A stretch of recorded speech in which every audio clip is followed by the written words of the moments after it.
Good morning, good afternoon, good evening to all of you. Welcome in whatever time zone you're in. And thank you very much indeed for joining us for this session of the virtual UN Statistics Commission on inclusive data amid and beyond COVID-19. It's an event which is being put on by the Inclusive Data Charter. And you'll be hearing a lot more about the charter and the organisations behind it in the discussion to come. My name's Claire Melamed, and I'm the CEO of the Global Partnership for Sustainable Development Data, which alongside the FCDO, the Foreign Commonwealth and Development Office of the UK government, and Sightsavers are the three organisations which collectively run the Inclusive Data Charter together with our many champions and other partners. And I'm very, very happy to be moderating the session today. So before we start and hear from all of our fantastic speakers, first of all, please let me encourage you all to introduce yourselves. I know we have many attendees online already. And please, as you join, do introduce yourselves in the Zoom chat box. Also, let me very sort of warmly welcome those of you that have not been able to join the UN Statistics Commission meetings before. I think although we are all painfully aware of some of the limits that are being put on our lives through the responses to the COVID-19 pandemic, I think the fact that we're getting now in a world where so many of these international meetings are virtual and are open to all does offer some small consolation.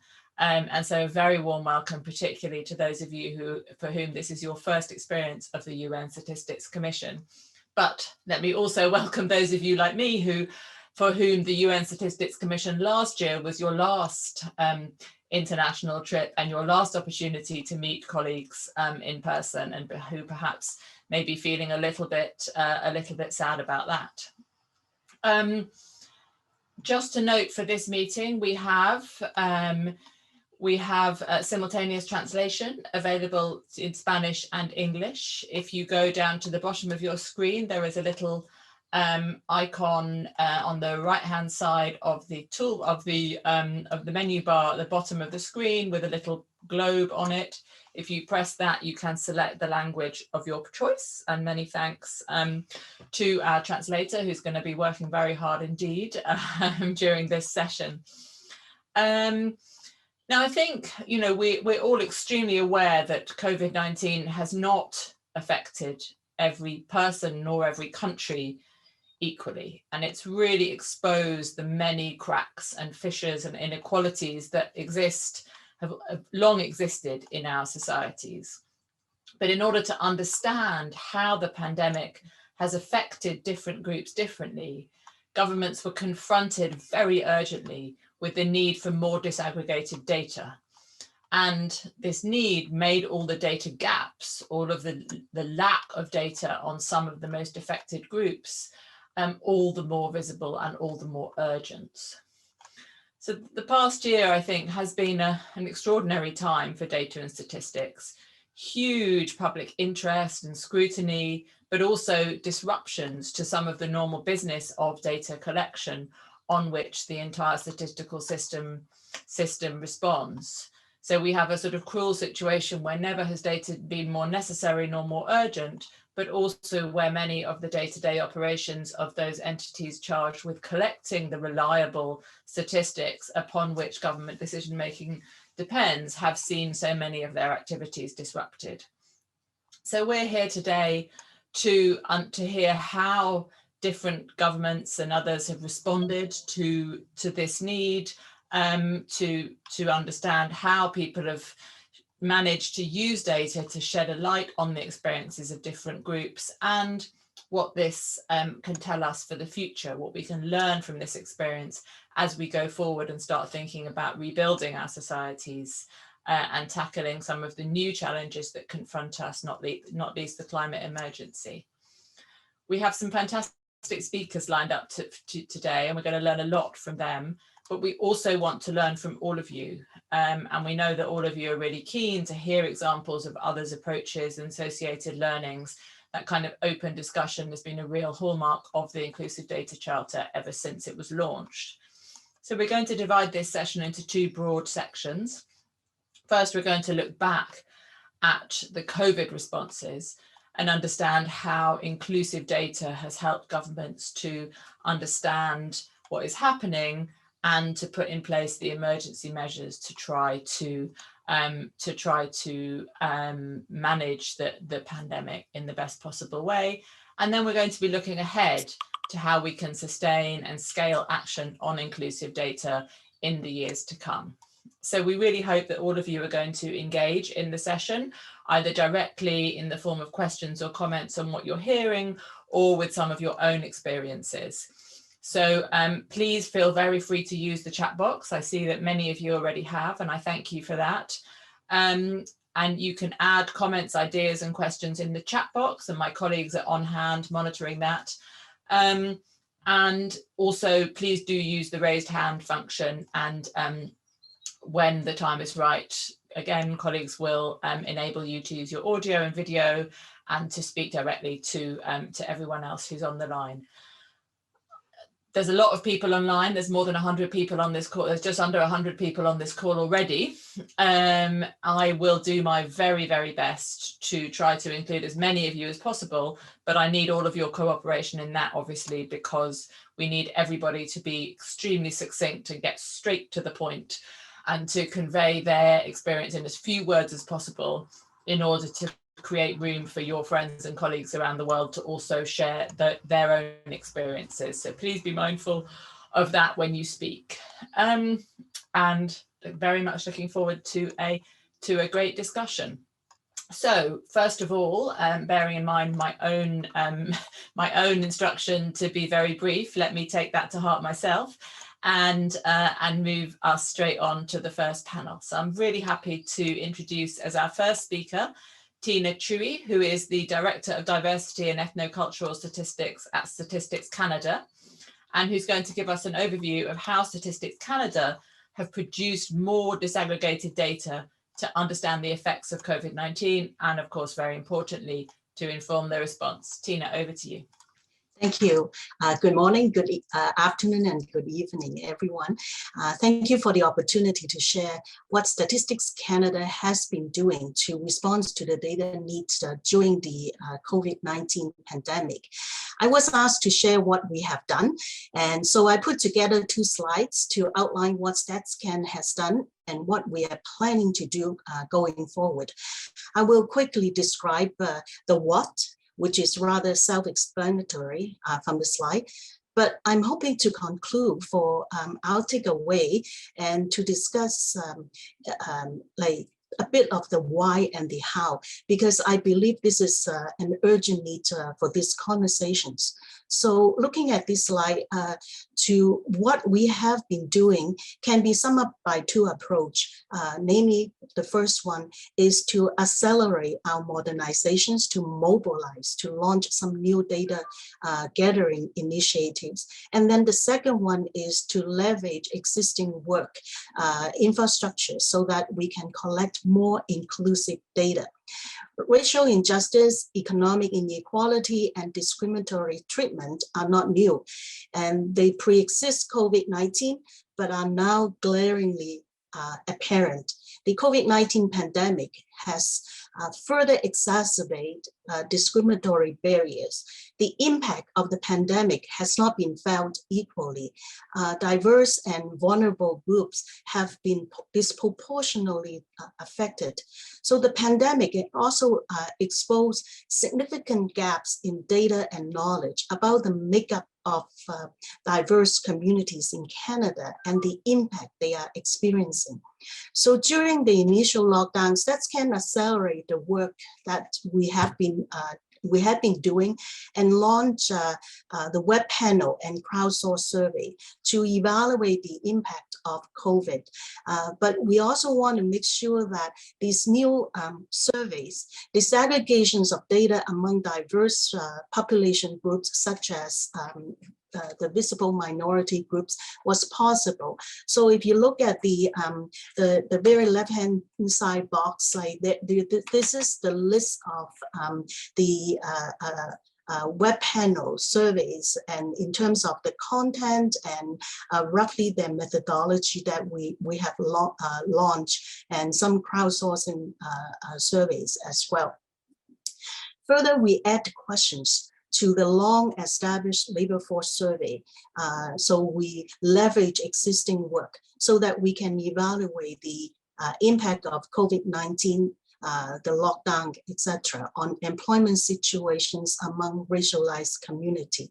Two other data initiatives were already in the planning to include measures on diverse population groups, the General Social Survey on the theme of social identity, and the soon to take place 2021 Census of Canada will further facilitate the data collection among diverse population groups and be able to look at the result with the diversity lens. So in the 2021 census, we include some specific content, which is new to the 2021 census. We measure sex of birth, gender, veteran, religion, and then Canada's Indigenous populations, further to look at the Métis populations, First Nations, and Inuit. But for Métis and Inuit, we improved the way we ask the question so that we have a better captures of the population. So going to the far right-hand side of the box, going forward, mainly to respond to the glaring data gaps in inclusive data, StatsCan is working on a disaggregated data action plan, and to look at how we can use existing infrastructure to increase the sample size and to use some new platforms such as the web panel to collect inclusive data. We will also use existing information hub, and if I could advance to the next slides. So on our website, we created a data hub on diversity, gender diversity and inclusion. Like collecting data is one thing, but we have to make sure that the information and the data are out in the public. So we use this hub it's a gateway where people can find inclusive and data and information.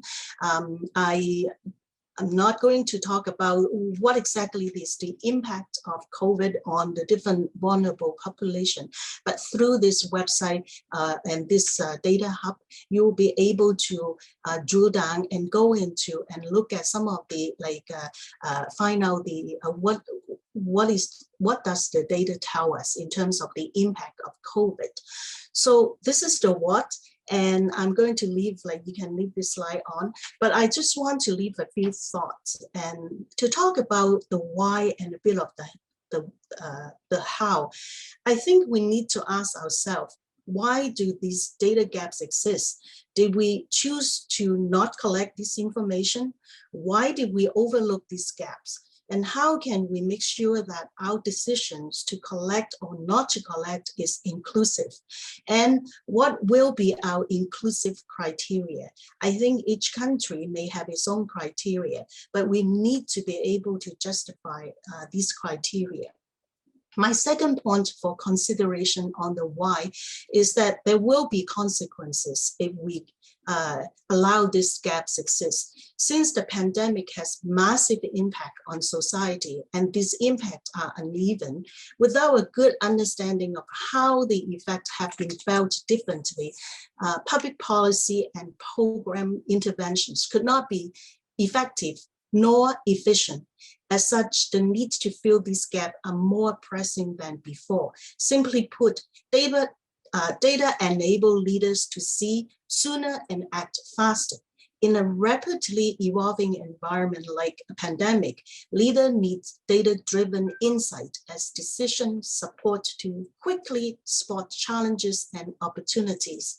They not only need to act with speed, they also need to act wisely based on the best available trusted evidence. I have to admit that collecting inclusive data is not an easy task. Not only that, investment in monetary sense is required if needed. If we want to increase the sample size or the content of the survey, we do need the investment in monetary sense. But there are other investments that needs to go hand in hand. What we have learned is that some of these communities are harder to reach, and hence engagement with the community to build trust must go hand in hand.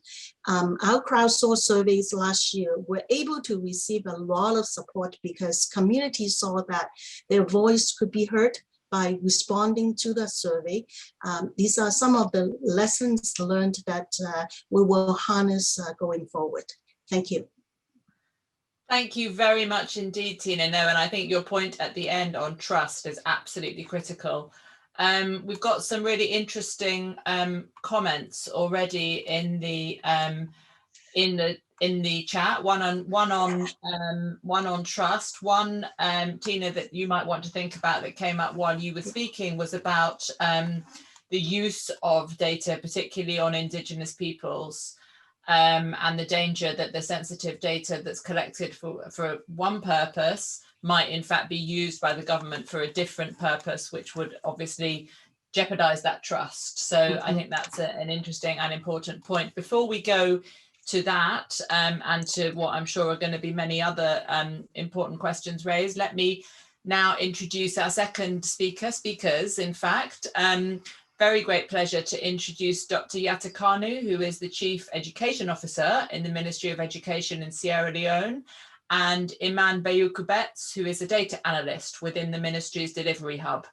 Over to you. Thank you very much. Thank you very much for giving us the chance to speak very briefly about how we have been responding to minority groups or people who have been historically marginalized or excluded from our Sierra Leone's education system. For our presentation, we have chosen to focus on pregnant girls. These are people that have not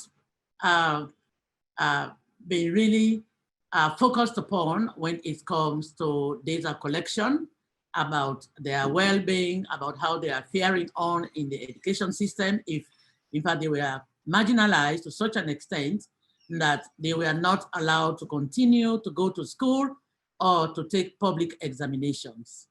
However, on the 12th of December 2019, the Regional Court of Justice, the ECOWAS Court, ECOWAS stands for Economic Community of West African States, and Sierra Leone is a part of that organization.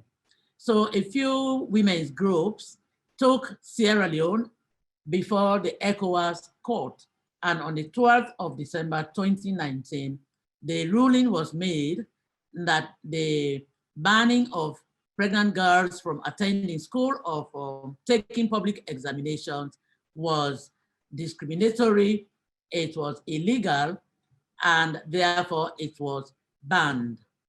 So immediately after that, in March, the new government that had just taken office decided to lift the ban on pregnant girls in Sierra Leone. As we are all aware, COVID and other pandemics or restrictions situations impose particular kinds of difficulties and hardships on young women. For example, during the Ebola crisis in Sierra Leone, we saw a spike in the rate of pregnancy among young women who were going to school. The statistics offer 65% of increase in pregnancy among this population. Then that kind of translated into 18,000 girls. Traditionally, or historically, when girls got pregnant, they did not continue to go to school. But because of this rapid increase during the Ebola crisis, the government actually made that a legal kind of practice in this country. So in March of 2020, soon after the ruling by the ECOWAS court, the government of Sierra Leone, specifically the Minister of Basic Education, Dr. David Senge, lifted the ban. And so our focus directly became the pregnant girls. We did a number of things to bring them back to school. So Iman, who is the data analyst, will share some data on what we have been able to do about pregnant girls coming back to school. So over to you, Iman.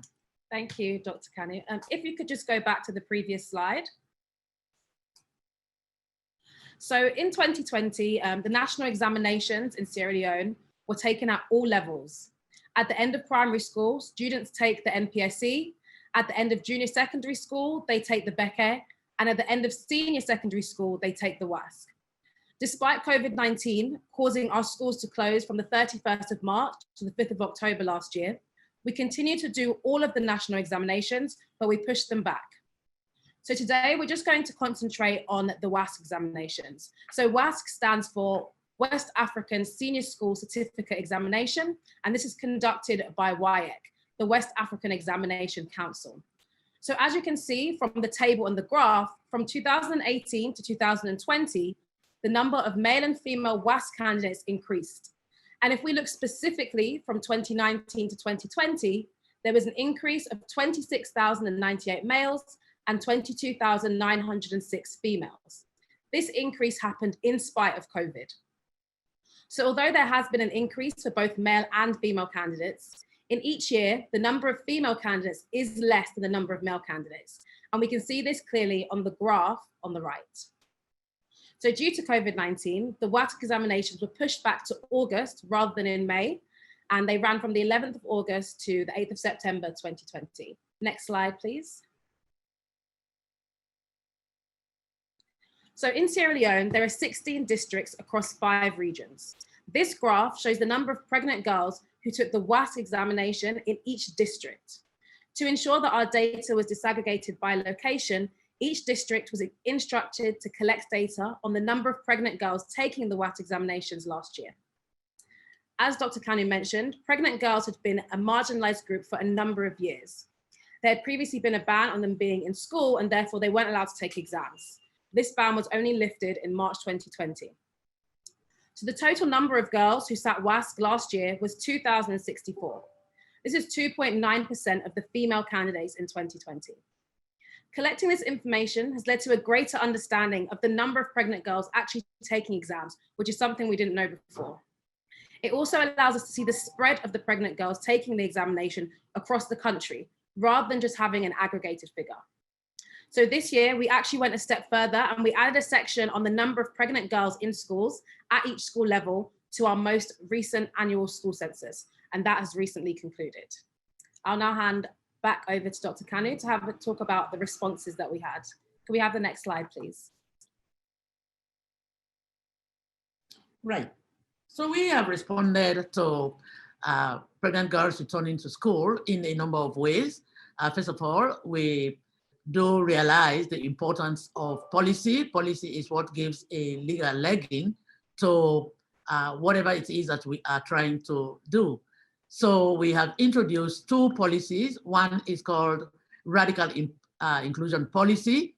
As the name implies, it is a radically new approach by which groups that have been traditionally been marginalized, for example, pregnant girls that are the focus of our presentation, who have been traditionally been marginalized, have been brought back into the fold. And so the radical inclusion policy doesn't just focus on pregnant girls, of course. We are talking about kids with disabilities. We are talking about kids, children who are residing in remote rural areas, kids who are disproportionately affected by poverty or low socioeconomic status or incomes. These are the people we are focusing on. But pregnant girls shine very very well through these policies. We have also introduced a policy called Comprehensive School Safety, which is intended to make sure that these girls are protected from ridicule, they are protected from discriminations, whether it is by school authorities or other people who are in part of the school system. We, as soon as COVID struck in March, we went on a countrywide anti-pregnancy campaign. Our campaign was called Zero Pregnancy, and it was led by the minister, our minister, Dr. David Senge. We went countrywide from province to province, and our message was very simple: zero pregnancy among the schoolgirls. Let us not go back to our. I wonder if you could just wrap up in just the next 30 seconds or so. I want to hear what you have to say, but I know that there are many others waiting, so I don't want to, I also want to be fair to them. All right, okay. So the Zero Pregnancy Campaign, combating existing gender inequalities and harmful gender norms in the country that exacerbate these discriminations.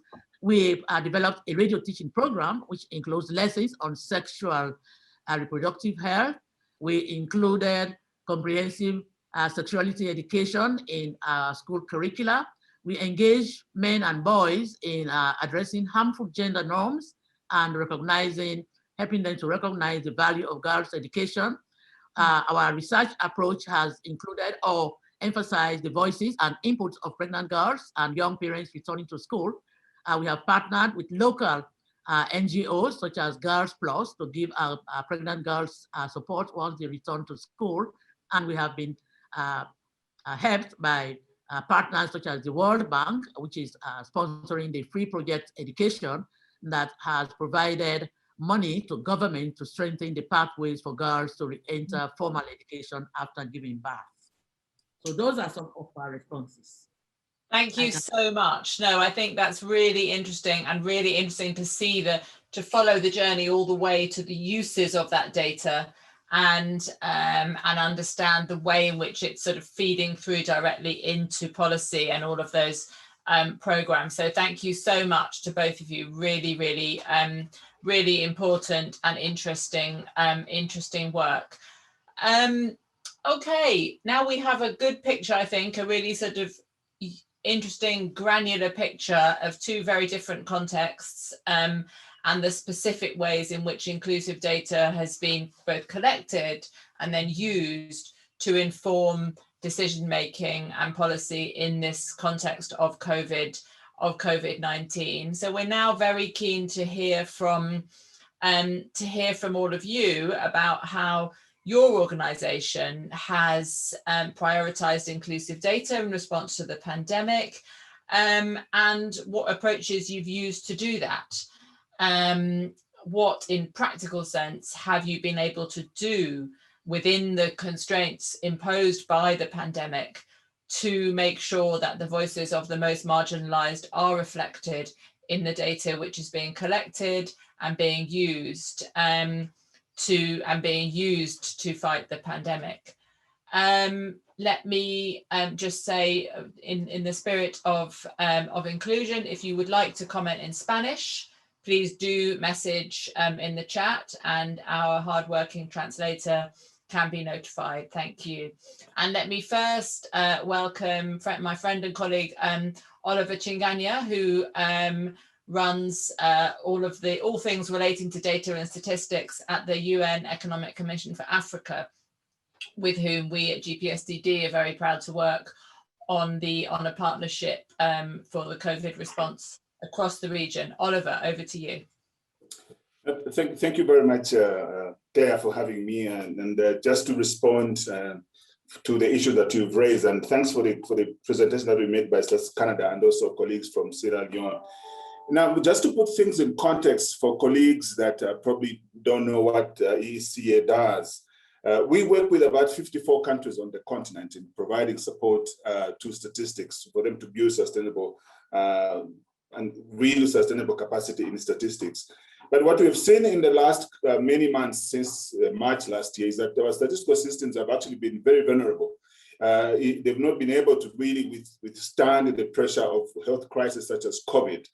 And in doing that, we've been trying to see how we can actually support the statistical offices, in the sense that most of our statistical systems are not as modern as some of those that we see in some of the developing countries, and also in some of the very much developed ones.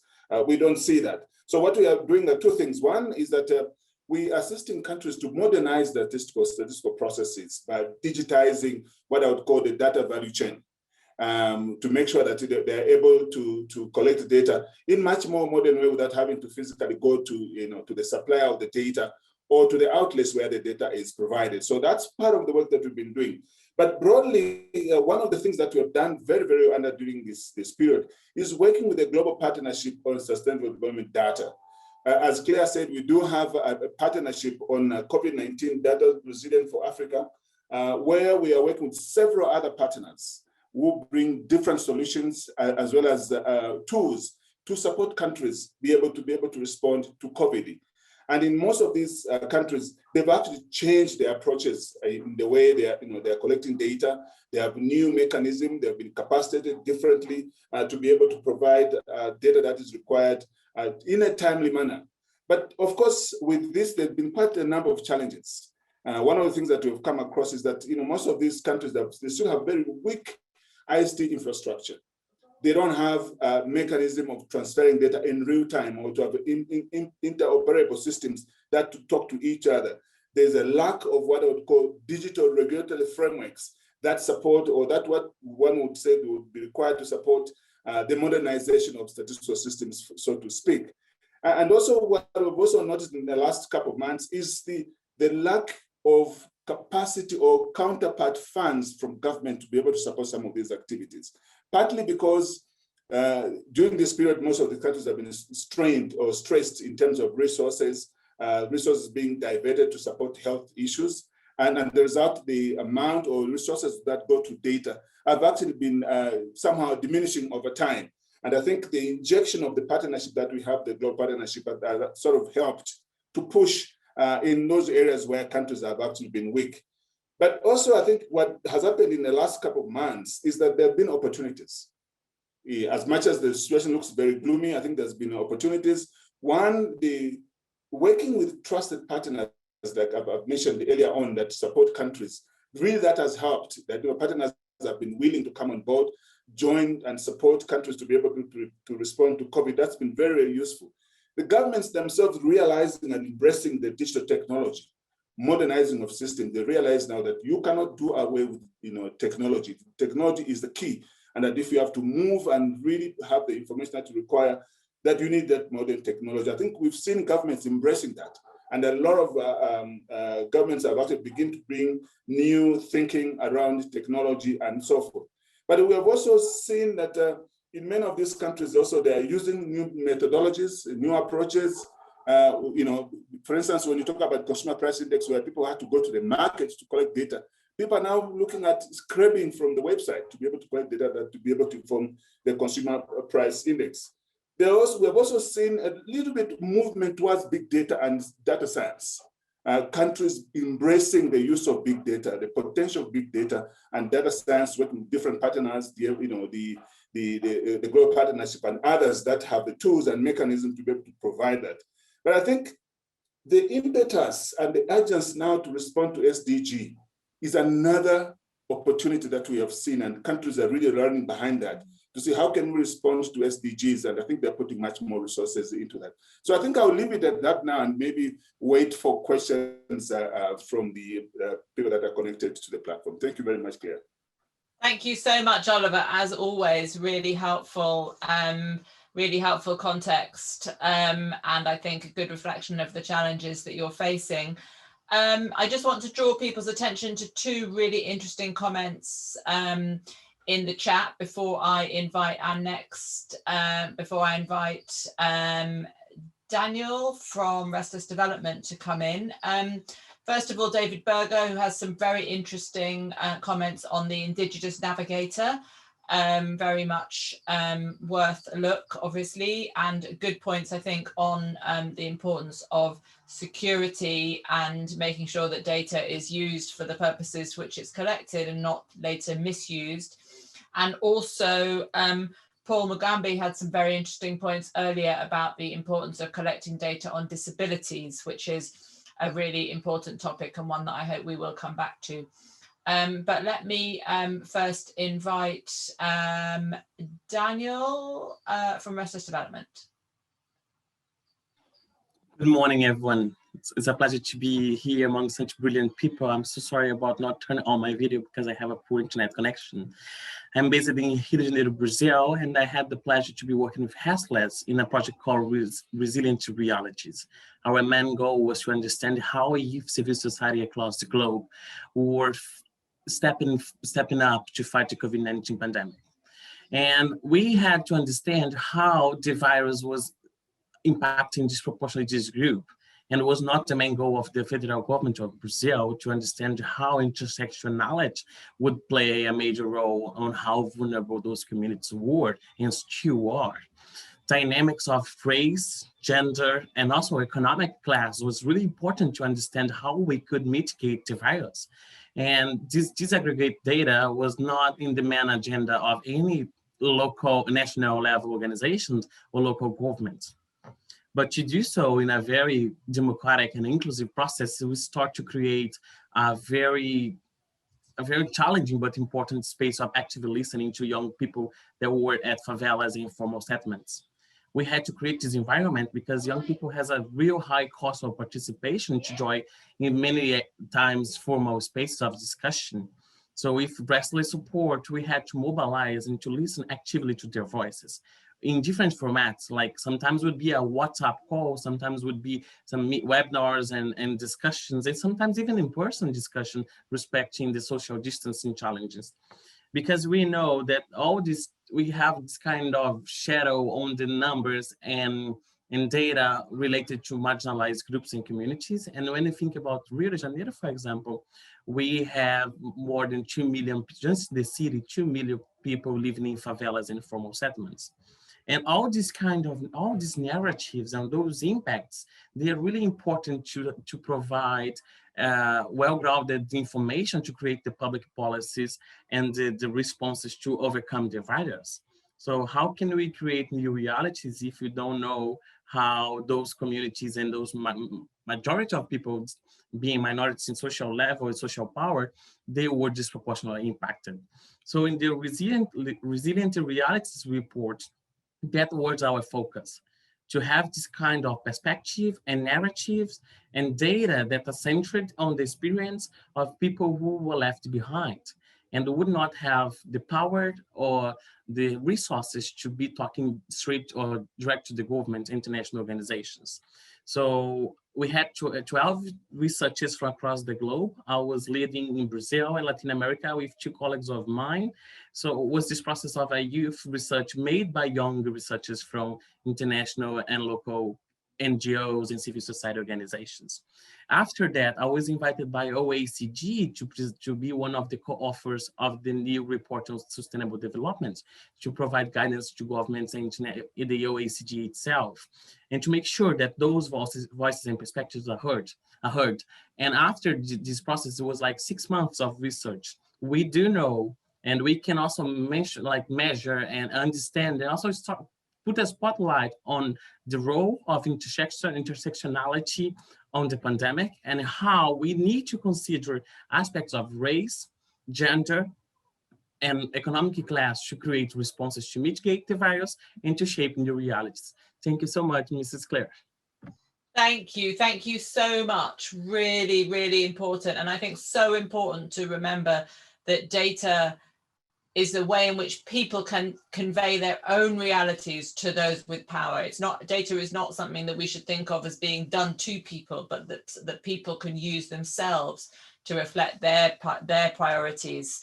So we are almost ready to move to the next set of speakers. But first of all, let me invite Rachel Bevan, one of the guiding lights behind the IDC, to just come in with a few comments on how FCDO is approaching this issue. Rachel, over to you. Thanks very much, Claire. And as you say, having been involved in the IDC right from its inception and before it was even conceived, I'm always very happy to talk about our experiences on it. But first, I just want to say really quickly about, we have learned so much in the last year from the COVID pandemic, and that is really helping to kind of shape our current work and our future work. We've seen this massive increase in demand for data, not just by policymakers, but also by the public, and the demand for real-time data and very much for inclusive data that people can relate to. So in the UK, we've really seen an opportunity for the role of the Office for National Statistics to change what they're doing. And we've seen them really kind of step up and kind of change their role. One of the things we've seen is they're using a much wider range of data sources than ever before, particularly things like using satellite imagery to track traffic, to give them an idea about kind of real-time changes in the economic impact of COVID. Also using obviously mobile phone data to track the impact of lockdowns. But we're also seeing a lot more effort going in as well to kind of data standards. So we need to be able to combine data from different sources, so hospital data with kind of other sources of data.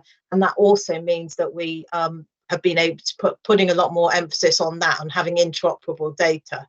The other thing we've seen as well is the Office for National Statistics, and probably ourselves as well in the Foreign, Commonwealth and Development Office, working much more closely with policymakers. So not having that kind of, separation so much, but working together on these things and actually looking at what are those research questions we need to be able to answer, and then looking at what data is actually available.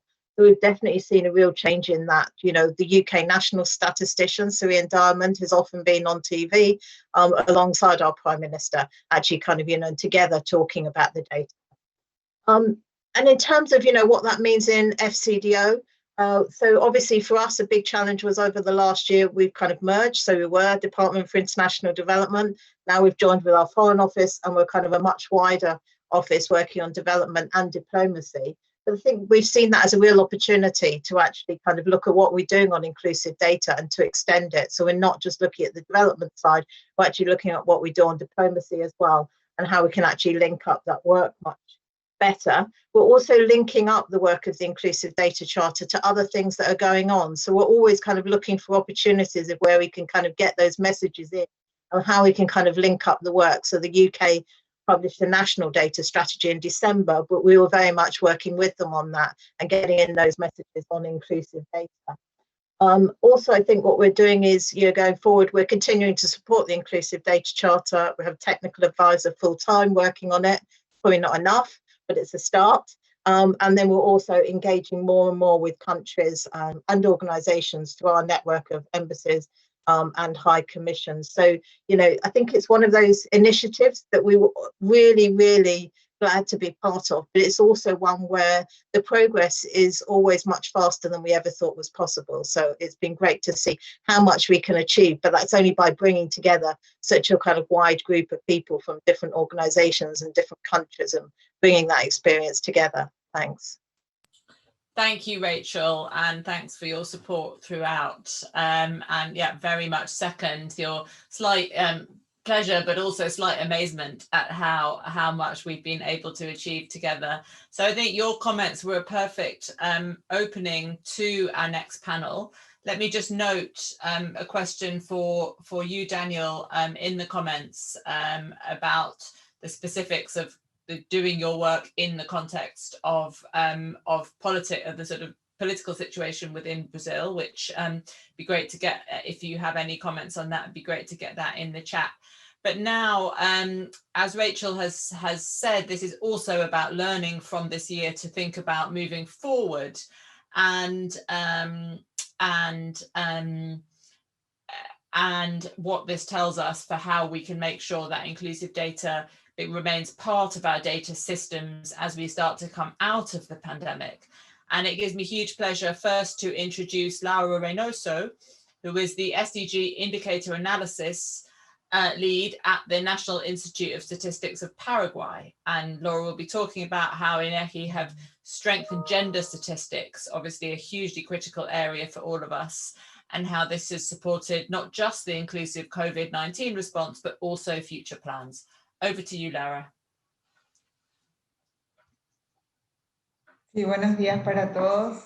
Como ya me presentaban, yo soy Laura Reinoso del Instituto Nacional de Estadística de Paraguay y quería comentarles en este contexto de adaptación de la forma de difusión de información para ponernos a la altura de lo que se requiere en este momento por la situación adversa del COVID-19. En este caso, lo importante que es tener información oportuna, que dé cuenta de la situación actual en este nuevo desafío. Comentarles que hemos estado trabajando en una pequeña adaptación de nuestro Atlas de Género, esta herramienta interactiva que surge en una de las reuniones de estadísticas de género en colaboración con ONU Mujeres. En ese momento habíamos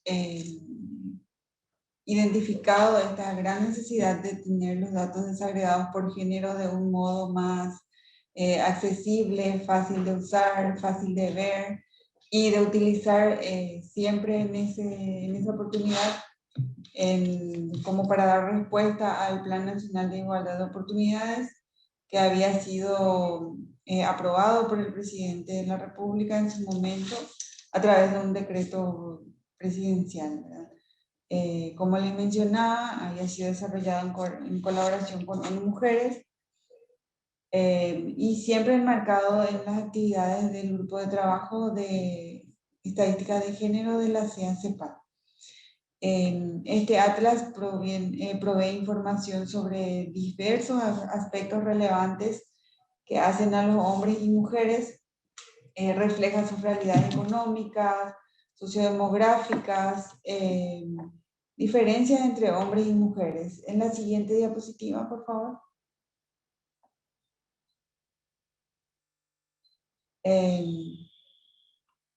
Se puede tener información con desagregación por sexo, área de residencia, o sea, urbana, rural en nuestro caso, y departamental, esa vista interactiva de cómo se resaltan las diferencias o las brechas entre un departamento y otro a través de mapas por departamentos. El método de presentación es una estratificación por dalenios.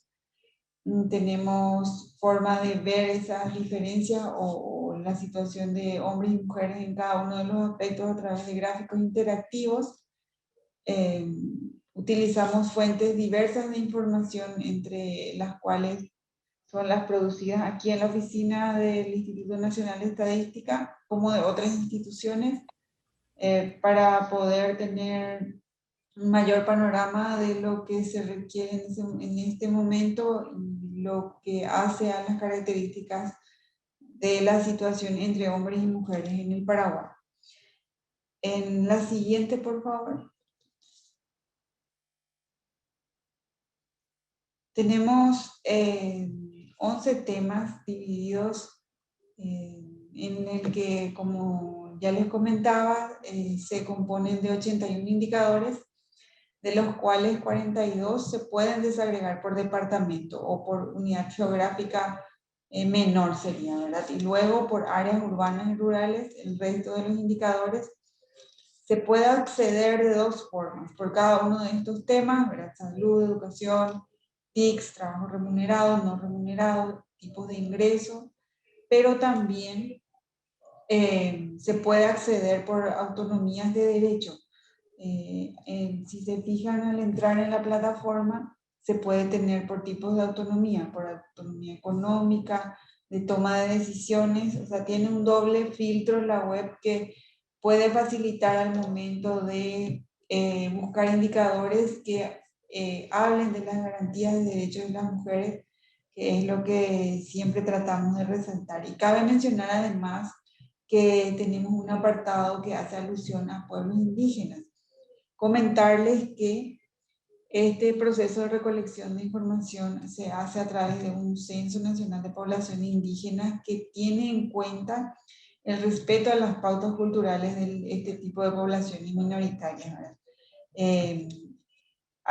El proceso de recolección es un proceso participativo en el que se incorpora a la población indígena al proceso completo del censo de población, en este caso un censo específico, exclusivamente, solamente para ellos, enfocado a su realidad, donde ellos forman parte del proceso de recolección y demás, acorde a lo que se sugiere en el convenio 169 de la OIT.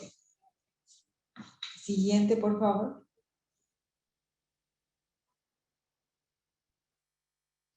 Cuando hablamos de la adaptabilidad de la web a los nuevos requerimientos, nos referimos a este nuevo apartado que desarrollamos en el marco de la pandemia a fin de facilitar al usuario información relacionada al momento del COVID. El momento en el que se desarrolla la pandemia es un apartado donde el usuario va a poder encontrar rápidamente a la vista indicadores que si bien en algún momento o en algún otro tema del Atlas también se incluyen, en este caso se desagregan exclusivamente en este apartado como para mejorar la oportunidad. Tenemos información como casos confirmados, fallecidos por COVID, la situación del empleo, el trabajo remunerado, por cada trimestre de la duración de la pandemia durante este 2020. Podemos dar indicadores de salud, o sea, confirmados y fallecidos por departamentos. Y en el caso de los indicadores de empleo, de trabajo remunerado, se pueden ver desagregaciones por áreas urbana, rural, en el apartado nuevo que se resalta en la diapositiva. La siguiente diapositiva es un pantallazo de cómo se ve la información, cómo es que el usuario puede contextualizarse una vez que entra en la búsqueda de datos, ¿verdad? Se puede obtener una vista de datos y metadatos, ¿verdad? Eso se puede descargar en formato Excel, en formato de datos abiertos. Se puede descargar por un lado la serie de indicadores y también el metadato para que el usuario investigador pueda entender cuáles son las categorías que se incluyen y se excluyen del cálculo de cada uno. Una visualización por departamento en formato gráfico, ahí en mapa, una cuestión visual, pero también se puede desagregar por varios pictogramas, como podemos observar en la siguiente diapositiva. En el caso de la desagregación. Lara, we need to wrap up in a moment, so just make this last point, please. Thank you. La visibilidad. Sí.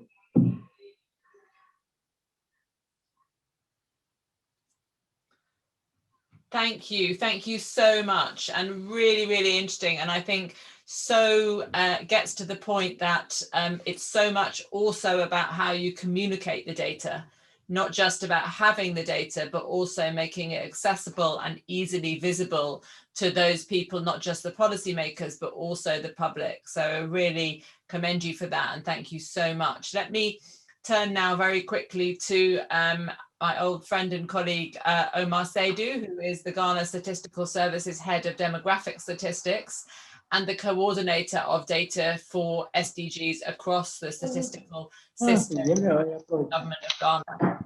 Omar, over to you.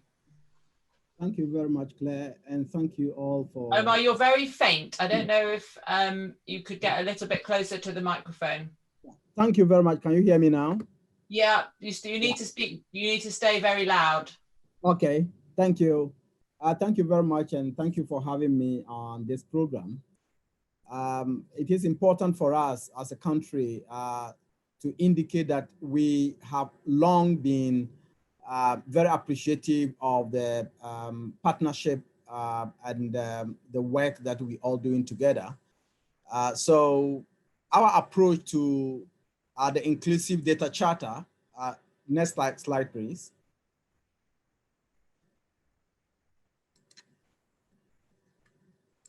Yeah, our approach to the inclusive data charter has been one to ensure that we embed the principles of the inclusive charter, data charter in our data systems. So we thought it was important, first and foremost, to have the legal and organizational framework that allows us to do this. And so the National Statistical Office worked hard to get the government to pass a new bill, a new law that give the Statistical Office a greater mandate around providing leadership and direction to the entire national statistical system in how we compile and produce data.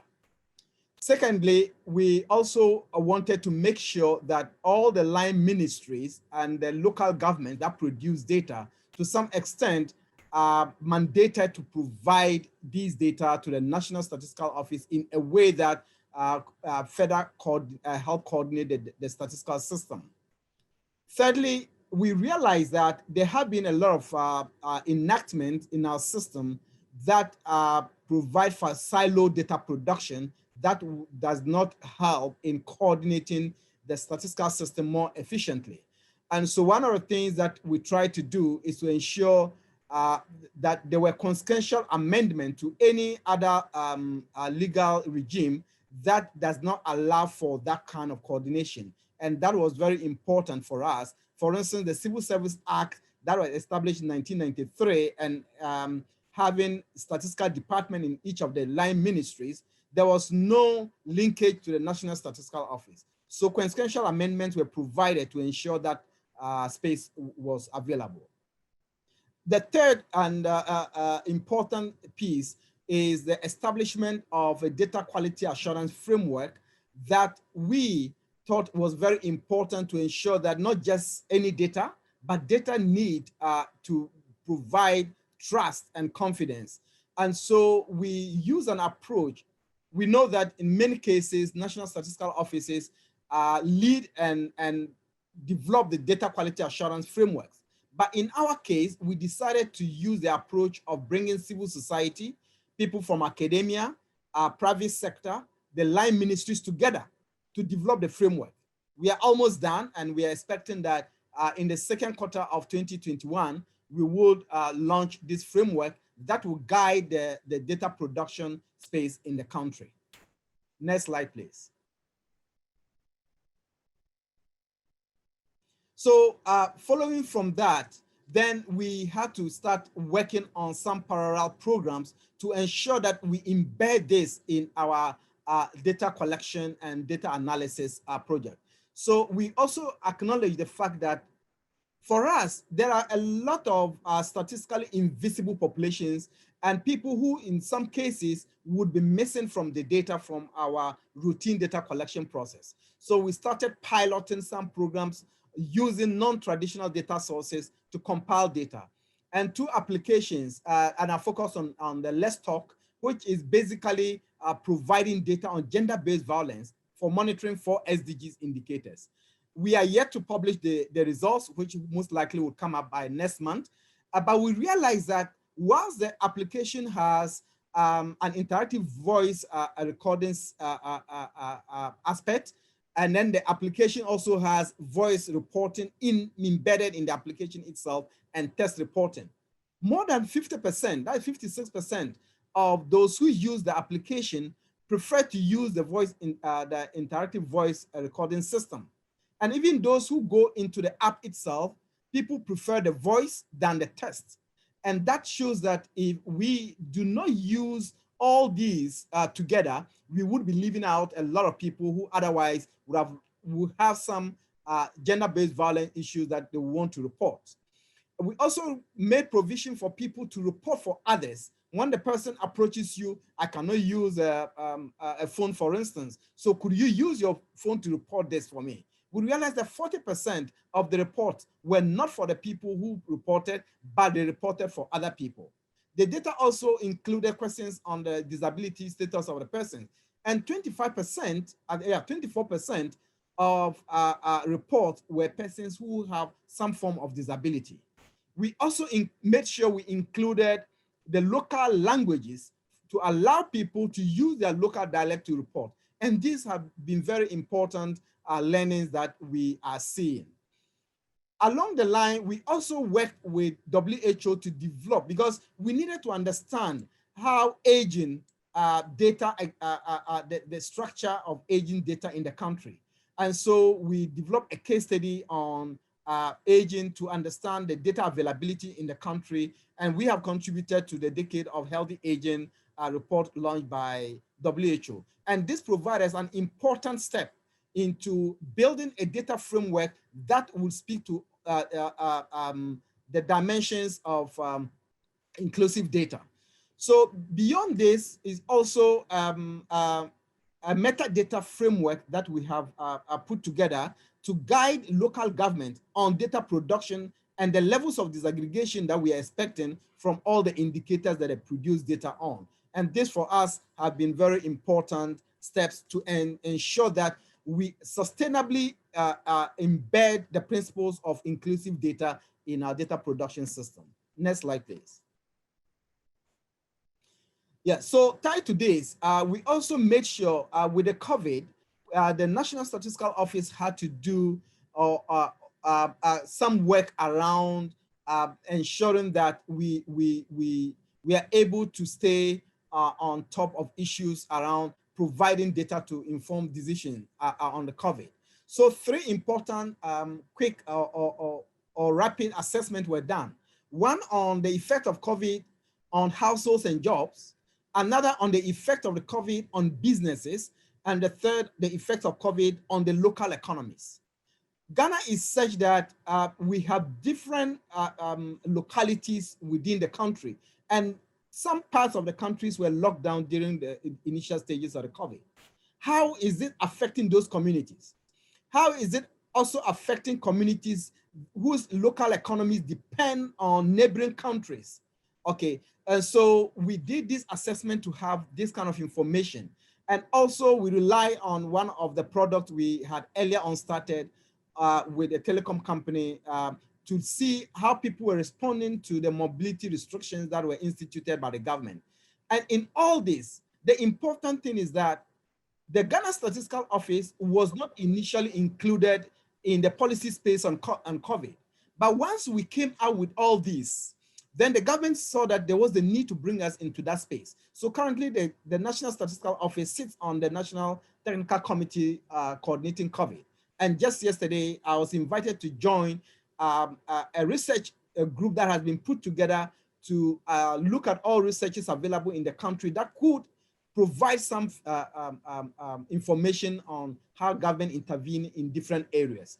For us, these are very important milestones in ensuring that inclusive data feed into a policy space.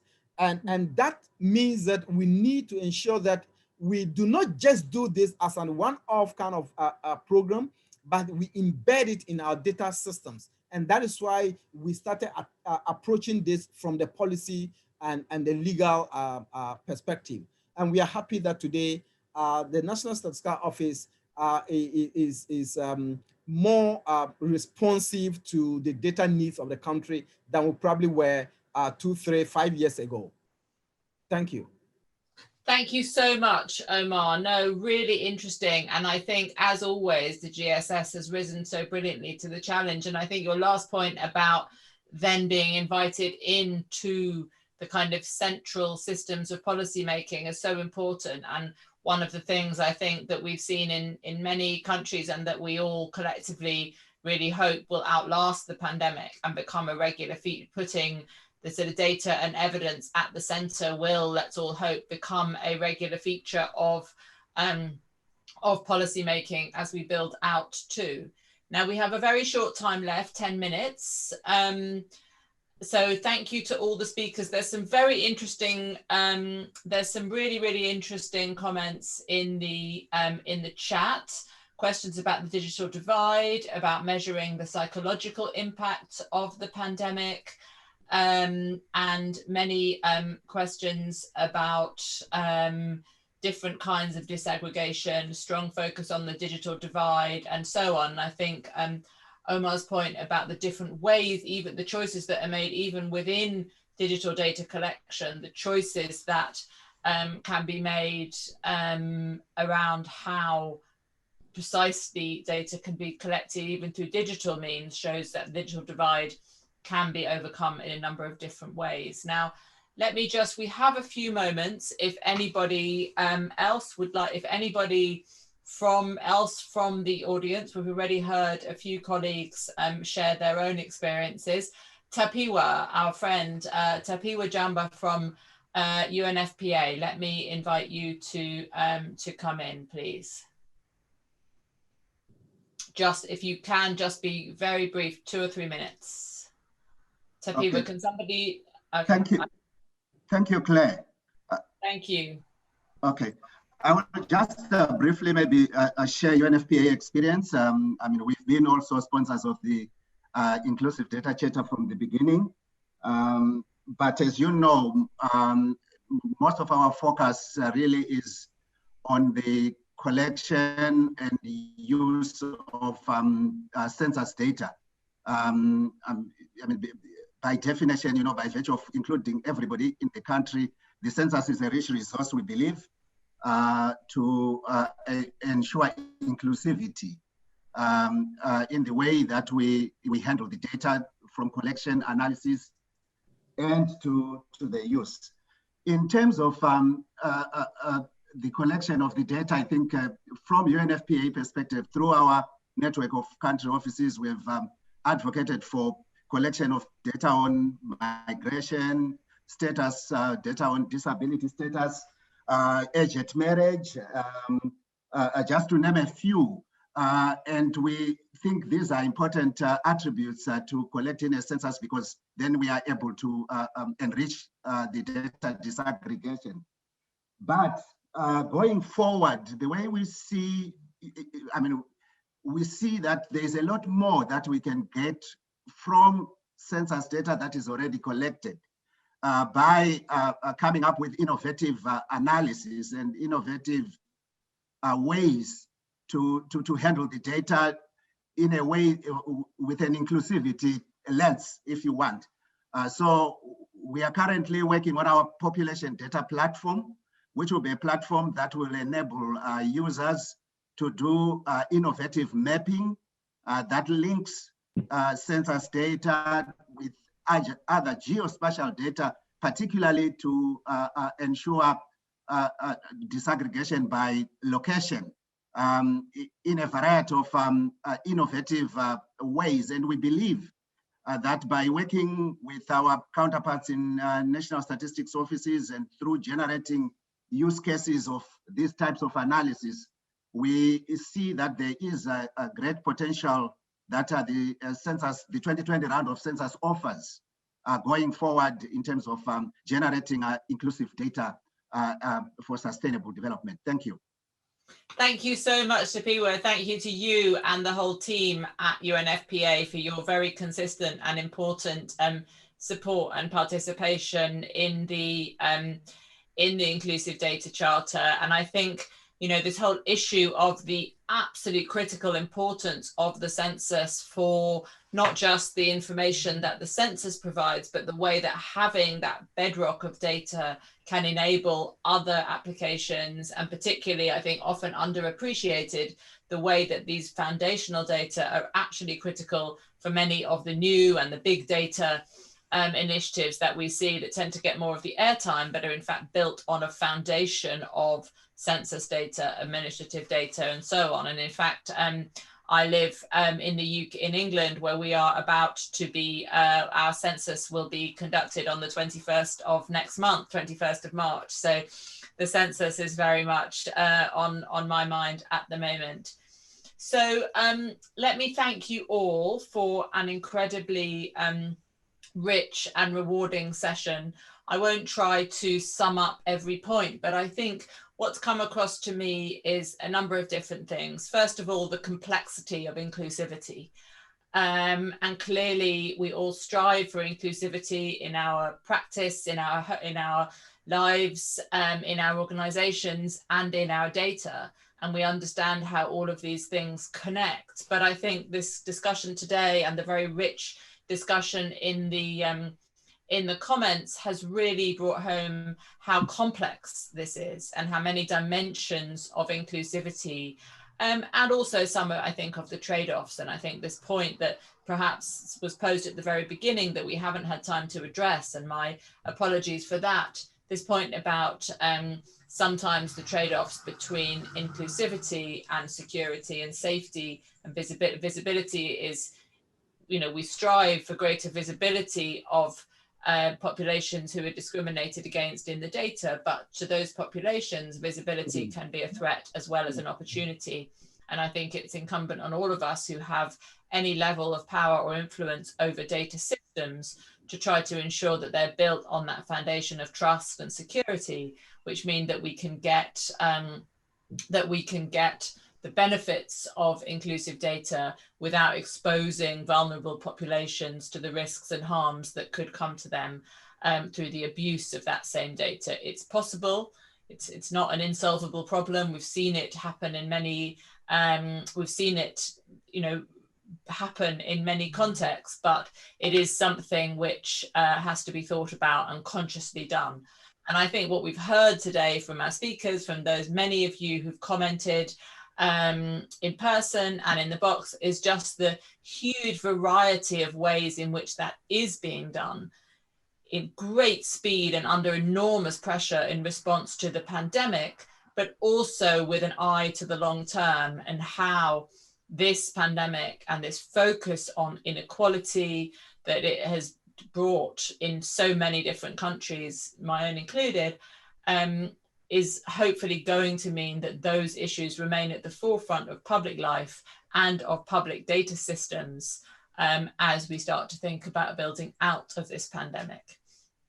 If you'd like more information and more discussion, I'm slightly frustrated seeing all of these amazing questions on the chat and really in recognizing that there hasn't been time to do them justice. But the Inclusive Data Charter is a platform for knowledge exchange, for mutual learning. So please, those of you who are not yet involved, but who have enjoyed this conversation and want to pursue more, want to see your own interests and concerns reflected, please take a look at the Inclusive Data Charter on the Global Partnership website. It very much is, the activities of the inclusive data are very much in the spirit of mutual learning, accountability, and inclusivity in our own operations as well as in our aspirations. So those of you who've listened to this, who've not yet involved, but would like to investigate how your own organizations can sign up, can make commitments and deliver actions on inclusive data, and who feel that others may be able to learn from those experiences, please do sign up, and my colleagues will be very delighted to help you through that process. We want to collect some data from you on this session, so there will be a feedback survey that you will all receive by email. Please do respond. Convening events is a huge, as a network organization, convening events is a huge part of what we do as the Global Partnership. We exist to serve the broader data community, and in order to do that, we need to understand what you want. So please do feedback on this event and what you'd like to see in the future, and we will do our very best to respond and to serve you better. Let me just thank the team behind this webinar. Fantastic team as always. Many, many thanks to you. Lots of activity and logistics going on in the background, all seamless. None of you noticed, which is the hallmark of a good event. So thank you to the team. Thank you to all the participants. Please do take a look at the website. Look forward to seeing your responses on the survey, and enjoy the rest of the Statistics Commission, and good day to you all. Goodbye.